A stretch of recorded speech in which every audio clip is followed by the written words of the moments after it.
Everybody and welcome back to FM23 with the Guiseley Academy save, and diving straight into the game, no messing around, we are taking on Scunthorpe in our final game of the season, where I'm delighted to say, as I said in the last episode, you can see it right there, we're 16th. I said we'll probably finish 16th. I said we've been pretty bang average this season, and I'm happy for that. We're 12 points clear of relegation, so very, very safe, which is good. We have dropped off from the pace at the top, which is what we're now 16 points, I think that is. Yeah, 16 points off the top there, getting into the playoffs against Oldham, but second season in the Vanarama National League, it's been pretty solid, pretty consistent. If we go into the graph here, you can see we've never really been a playoff team. Once we sort of flirted with it on this good run here, but you know, we go through good runs and then we even out, and then we have a bad run, and then we go through good runs and then we even out, and then we have a bad run and then we even out. So yeah, to be safe again, I think is absolutely wonderful, and that is what we need to focus on, that we've done really well again without signing anyone, which has been absolutely awesome. The squad is looking good. I think Matt O'Keefe is obviously the one where without him we're pretty screwed at the moment. Danny Adams has had a good season as well. Shane Tarmy's been there. You know, the average rating, I think we're starting to show which players can and can't make it, and I think next season there'll be a massive change in terms of who we see in the first team squad. We'll be bringing up more youth players from the youth intake and from the under 18s, who can perform, who can't perform, and some of the guys we've given them a chance. So Cameron Thorpe has actually now had 27 starting appearances, 8 substitute appearances, and he's averaged a 6.5, and I'm sort of thinking maybe we've been we're trying to force it a bit too much. I mean, it's a pretty poor season. He has scored 7 goals, which do help, but a 6.5 for someone that really should be better is not ideal. You could argue we're not setting up the system for him because we're keeping the same system that just basically means that we can guarantee Matt O'Keefe scoring goals for us, getting 21. So, you know, there's ifs and buts, but maybe next year a new system will be in place and we'll be playing with maybe 2 strikers or a different sort of striker to suit Cameron Thorpe. But there's a couple of players like this now. So Topless Burrow, the backup right back, 15 or 21 appearances overall, 6.55. Ben Fitton, he's been playing sort of in behind the striker, 18 appearances overall, 6.54. And these are the sort of players we either need to get them fitted into a system that when we just make our changes works from match to match and game to game, or we just sort of say, yeah, we're going to try and loan you out and get some more experience or some more starting time, competitive time. Because we do have to remember, Ethan Berry, I wrote Ethan Berry off very early on. He literally went out for this loan spell, came back with a 6.79, and then jumped into our first team in the National League North and has been playing a handful of appearances last season, getting a 6.48. We didn't completely bin him off, and then 25 appearances this year in the league, 6.75. So, you know, loans can help. They can make a difference, but I think we just need to, I need to go and look deep down into this squad and figure out what we want to do. So, yeah, we'll see what the squad is looking like next season when we come back. Obviously, we don't have a huge amount of choice in the matter. Some people just have to play because, for example, Harry Jordan is our starting right back, and our backup right back this season had to be Topless Burrow. There was literally no one else. We can't just go out and buy someone. So Topless Burrow had to be our backup right back, and that's just how it worked. I mean, even if we sort by ability, right, after the first, that is probably around about 11 to 13 players maybe. Even outside of those, it immediately drops off straight away. Now, there's plenty of players in here that have really good potential. There's also some that aren't the best potential. So again, we have Havetzi, the goalkeeper. He's probably going to be released on a free. He's been our backup goalkeeper this year, but he's not really progressing, and his potential ability has dropped to be only a leading League North-South player, and we want to go up the divisions, right? We don't want to go back down the divisions, so he's hopefully never going to be playing for us in the North-South again. So do we look to move him on? Don't give him a new contract, etc., etc. Now, there are a couple of players that sort of buck the trend a little bit. Paul Warhurst is Paul Warhurst. That literally used to be a striker for Blackburn back in like the 90s. Jamal Warhurst, 1.5 star current ability, potentially 4 star in there, but in 9 appearances, 4 goals, a 7.08. Was it a flash in the pan? Don't really know. Is he going to be better? Not sure. The season before on loan in the league below got a 6.41. So there's a lot of things I'm going to have to look at the system we're playing, decide how we want it to work, what players we need for that to happen, and hopefully, obviously, hold on to the likes of Paul Byrne, O'Keefe and Harry Jordan, because they have been pretty good for us. Harry Jordan's dropped off a little bit this season, but generally everybody's been very good. They are still all in contract for at least another season as well. So it's going to be interesting. It's going to be very interesting to see how this squad looks next season compared to what it looks at the moment. And then obviously the under-18s, we have some talent down here already. So a couple of players already with 2-star ability comparing to the first team. We have players that are training well down here as well. Hector Lamont, the centre-back from Scotland, is, looking okay. He's not stand out anywhere. His potential ability is not amazing, but he is playing relatively well in the youth team. 7.19 average rating. He's got 2-star ability already. So there are these sorts of players to look at. And then we do have to think about, do we get people like Dominic Johnson, right? Wants to be a left back, can play left centre back. He's 6'2", probably would be better suited to centre back. Do we get him more game time because his potential ability is so high, and he can tackle, which really helps as well. But potentially, there's a few players in here that I think we can write off straight away if we judge by what our assistant thinks, and we'll go from that. A lot of comments were saying, while we're talking about assistant managers and stuff, we're going to go on a slight tangent here, but a lot of you were saying bring in the member of staff that we have on the shortlist, who is Nathan Austin. He looks slightly better, and once you send him on training courses, it will max out what he can and what he can do compared to Dave Curry. So he will be coming in at the end of the season. We're going to let Dave Curry's contract expire so that we don't have to pay him off and lose any more money, and then we'll bring in Nathan Austin as the head of youth development. I think ideally I would like to bring in, or I'd like to keep Dave Curry. Where is he? There he is. I'd like to keep him as the under-18s manager, but he's just not interested in doing only that role. I'm sort of like, look, I'm asking you to do less work for the same sort of money. So I don't understand why. Like, if I lock those in and say nothing else, he'll say, nope, I've been backed into a corner. So it looks like we'll be looking for a new under-18s manager as well to manage that team. So yeah, let's see how it goes. But today we are playing Scunthorpe. You will see some live action on screen. We are sitting in 16th. There's a potential we could finish down at 18th.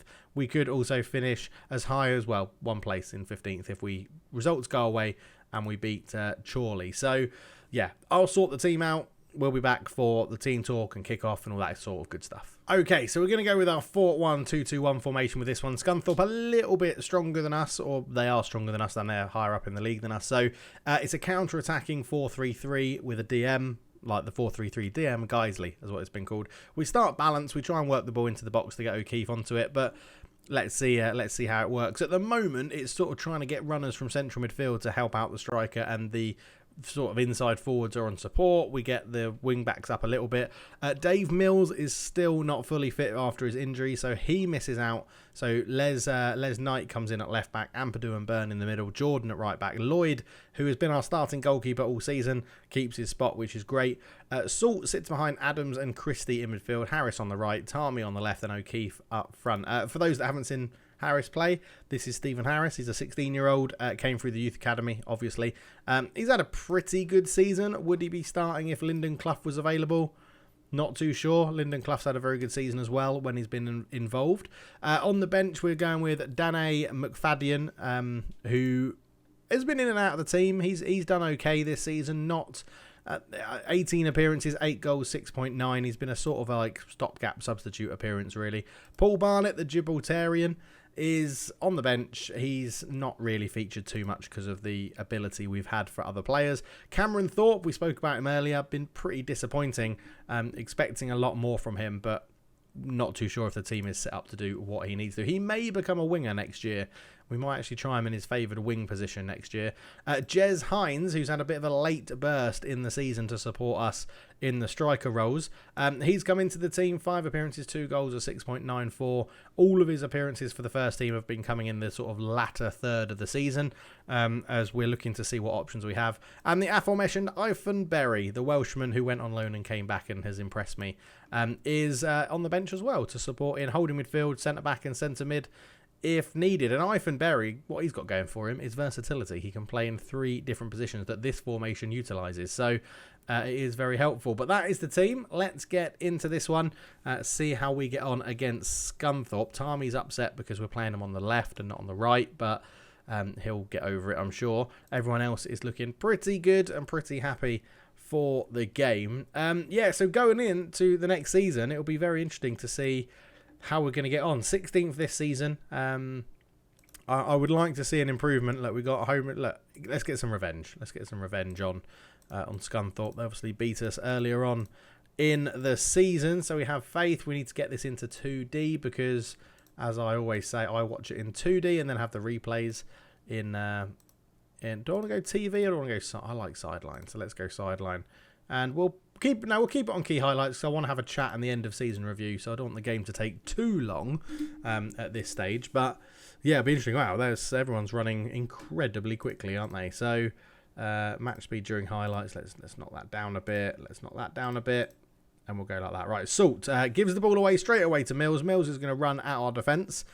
Mills for Scunthorpe gets into the area. Oh my word, he's put that past Lloyd. Lloyd's had a shocker. Regan Butler scores, and I really wish I hadn't slowed that highlight down for them to score. Lewis Salt, it's a tough one. He is playing as a playmaker in the holding midfield role, but really that was a simple pass. It's a decent cross, but yeah, overall it's not ideal for the start, is it? We'll go up to positive, see what happens, but Lewis Salt should probably be on like a 5.9 already, I would say, because that was a terrible pass to give that goal away, and it was very easy for Scunthorpe to take the lead. And well, they're playing much better than us at the moment. 3 shots, 1 on target, and XG of 1.07. We've had 3 shots, but none on target. It's headed away. Salt picks it up, and now we do have a chance to counter attack here. We've got men in front. It's such a bad pass to O'Keefe. We're not even asking to play it into space anymore. Burn into Ampadu, into Salt again. Burn. He's probably been one of our best players that we've ever got through. O'Keefe, great turn to get around his man. O'Keefe, oh, he's got to score. Sadly, you argue that's a great save, but seriously, O'Keefe has to score that. He really has to score. He's been not struggling in front of goal, but if you think last season, he was the Vanarama national top goal scorer. This season, he's definitely not got as many goals. I know we've been moving his position around a little bit to help us out. Remy's run off the back of Ampadu, but fires his shot over the bar. But yeah, we've got... I don't know, was I expecting a bit more? I think I may have been expecting a bit more from this season. I think I may have been expecting a little bit more, given that our players got better. But the problem is this is such a tough division to get out of. No, let's say, look, yeah, we're in the position we deserve to be. So get out there and make a difference. You got, keep going. We'll play sort of good cop, bad cop with ourselves. But yeah, it's so hard to get out of this division with the level of teams that come down. We're still semi-professional. The board have no interest in making us professional, no interest in getting us affiliate clubs. It's going to be really interesting to see what the board do. I think the board feel like we've done so... Oh, that's a rocket of a shot off the bar. We've done so much already with this club that they want it to settle down a little bit.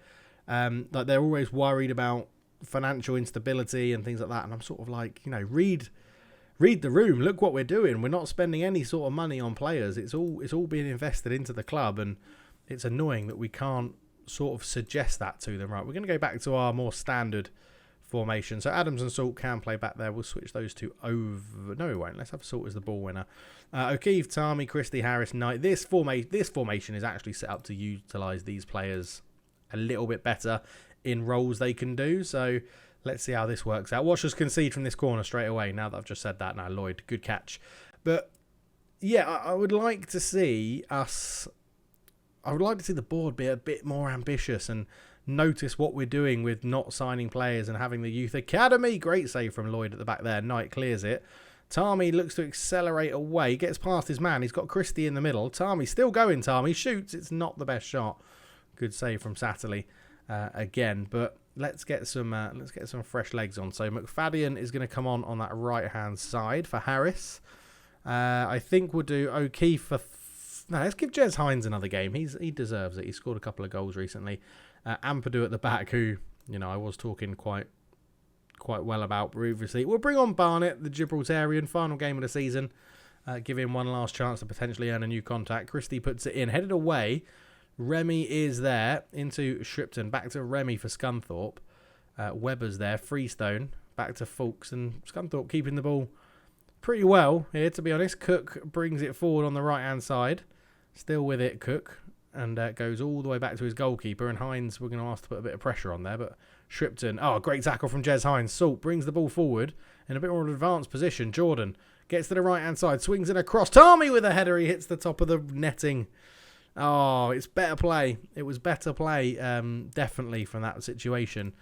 And yeah, I'm still absolutely loving this save, by the way. Absolutely loving it. There won't be, I'm putting this out there now, there will not be a video tomorrow. Tomorrow is New Year's Eve. We're hosting dinner. We're having some friends around that we couldn't see over Christmas. So there will not be a video on New Year's Eve or New Year's Day. But I'm hoping that when we get back to the 2nd and sort of 3rd of January, we'll get back to maybe not daily videos, because I do have to work. That is so bad. 1, it's bad I've got to work, but 2, it's bad that we've just given that away. Harry Jordan is meant to be one of our better players, and he does this, right? 1, he's turned back to face his own goal and not giving his defenders a help. Why is he, if you're under pressure, just boot it out, mate. Just boot it out or play it up the line. A long ball up the line. We've got fast strikers and wingers up there. Oh, use your common sense. Taylor Boyce fires that one over the bar. Right, let's go attacking. Let's go bloody hell for leather here. Let's shout at them and say, look, demand more. Get up there. Let's pass the ball into space again. Let's more direct. Whip the crosses. There's not much else I can really do. Play a bit wider. Counter press. Let's get our defence up. Let's go and really press them. Get stuck in. Step up more. Let's go really high. Trap them inside and stop the crosses. Let's just do it all. Do it all in defence. What do we want to do here? Let's get the overlap on. Let's run at them. Be more expressive. Just have a bit of fun.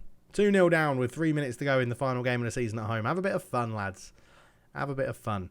So, yeah, it's interesting. Jordan's on a 7.0. That's why I've never understood FM with ratings, because that goal was all Jordan's fault. But best form was Paul Byrne, as always. Good performance on Lloyd in goal. Disappointing way to end the season. Let's see where we finish in the league table. Look, I don't like what I just saw. We do have to play better than that, even if it is the final game of the season. And we played with our flip-flops on because we're totally safe. But we finish in 17th. So we finish one position below where I thought Gateshead actually jumped both us and Chorley, which is interesting. And Scunthorpe finished in 9th. Just 6 points off the playoff. So they are a much stronger team than us. But that is the league season done. So we confirm our best ever National League finish because, yeah, well, there you go.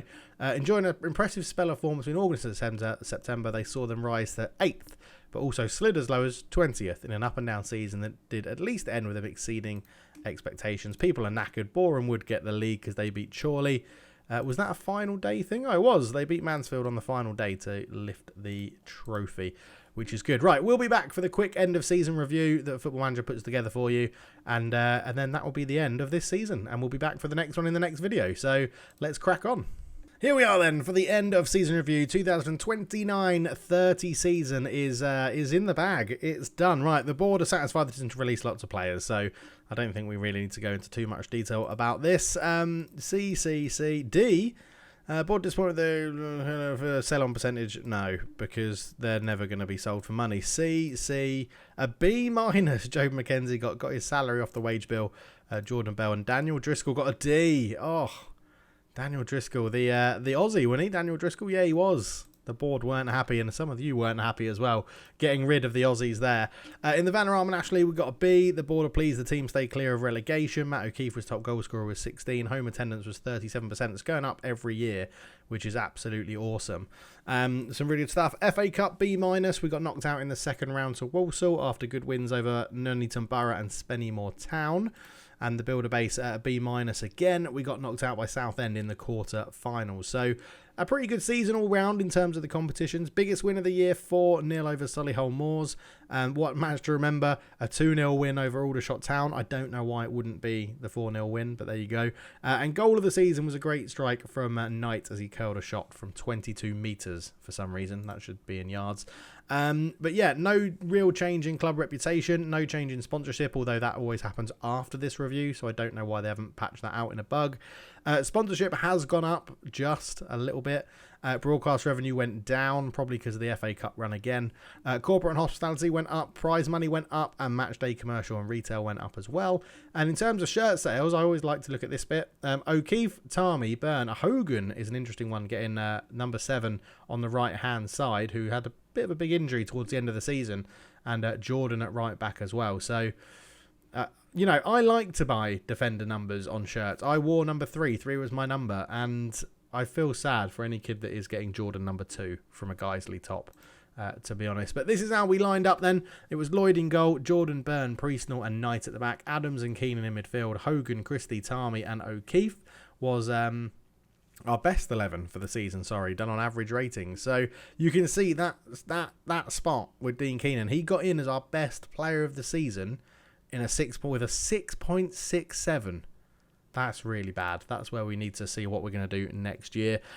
In terms of awards and stuff like that, nothing happening for us. No competition awards. Club awards, though. Player of the season and young player of the season was Matt O'Keefe, yet again. Goal of the season was Les Knight. Top goal scorer, Matt O'Keefe. Most assists, Shane Tarmy. Player of the match award, Shane Tarmy. Highest average rating, Shane Tarmy. And most completed per 90 minutes was Paul Byrne. Centre-back. Record breakers then, Adam Hoare got most league goals by a player, 111 still. That's not going to be broken for a while. He has now retired, by the way. He retired when he left us. And Kyle Trineri is still the most league appearances by a player, 307. So if he makes one every season that he's at the club, that will continue going up. But obviously, no longer our first choice goalkeeper. And then we flew out of the traps, which helped us to avoid relegation. And that's what we need to do next year. We need to start brightly and just carry it on. And then you get a number of this nonsense here as well. So there we go. That is the end of this season. We'll be back for the next season. Did anybody get in to hear O'Keefe obviously up there? Kazim's still hanging around. Fitton is in there, which is a bit of a surprise. But yeah, all in all, a pretty good season. We started the season badly by sinking to 14th by October. Ridiculous. Absolutely ridiculous. Supporter profile, I don't think it's changing that much, to be honest. We are gaining more followers on social media, which reminds me, like and subscribe the video, because then I'll be gaining followers on social media, technically. Squad performance, so general performance, Tarmy was better than everyone else. Byrne was the best defender. Lloyd was the best goalkeeper. O'Keefe was pretty good on as a winger as well, from creativity point of view. Physical output appear to be huge outliers and should be investigated further. We'll have a look at that in the off-season. So club vision and expectations. We are obviously developing players using the club youth system. They are delighted with that. We're playing direct football to appease them. We're playing counter-attacking football to appease them as well. We're going to negotiate this defensively solid football out because it's something we just generally can't do. And yeah, they just want us to attempt to avoid relegation forever, basically. In the FA Cup, do we want to see anything in the FA Cup? I don't think they want us to really do anything in the FA Cup or the Builder-based trophy. But let's quickly go in. We'll negotiate that and say we've added this as we want the club to play defensively sound football. No. I wouldn't mind taking out direct football as well. Let's see what we can get away with. So there you go. They're happy to get rid of defence, but they want to keep direct football in. So we'll accept that. We'll keep them happy. Playing a little bit of that. Squad dynamics are all good. End of season team meeting. New season team report. There's plenty of room in the wage budget. Excellent. Talented young prospects. These will probably be called up. Someone did say All Press looked like he was going to be a good player. So he may get a run out at striker next season because he does look like a bit more. And he attempts overhead kicks, which is unbelievable. Dave Mills, the best option at left back. He's been injured for a while. Some very good at free kick takers, which is awesome. Which is very good. We won't look at the negatives. No need to do that. Injury-wise, we've got a few players that are injury-prone. Kadrich has now left, I think. He's going to be leaving. Tony Hogan is one that we need to really sort out his injury problems because he is very good on that right-hand side. Thorpe's had... where are we? Tony and Dave Mills had 3. Ampadu 2, 2, 2, and then 1, 1, 1. not too bad. And they are on their end of season break, and we will go on our New Year break, and we'll be back in 2023. I'll see you then for a video and the start of a new season. So it's going to be pretty fitting that we end 2022 whilst ending a Football Manager season as well. And we'll be back for the 2030-2031 season with Guiseley. I really hope you're enjoying it. If you are, please do leave a like, subscribe, go and spread the news, let other people know about this. I'm really enjoying it, and I look forward to carrying it on in 2023. See you in a bit. Cheers.